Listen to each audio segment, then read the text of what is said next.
Hi guys, another Scarlet Angel finds. It's almost Christmas Day, and sobrang busy ko today, but I'll show you what coffee I'll be tasting today.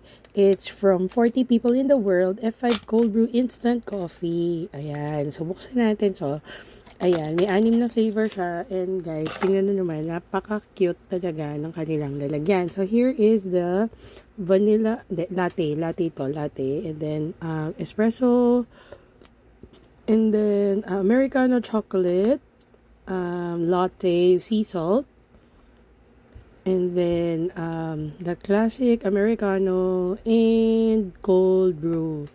Yan, sobrang kito na lagyan.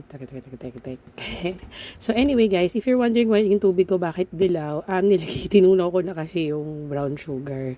So I'll be trying the classic Americano kasi kailangan ko ng energy for the whole day na gagawin ko today. Kasi since may company Christmas party kami at the same time, sa gabi, we have our Christmas dinner with my family. So, kailangan ko ng madaming energy.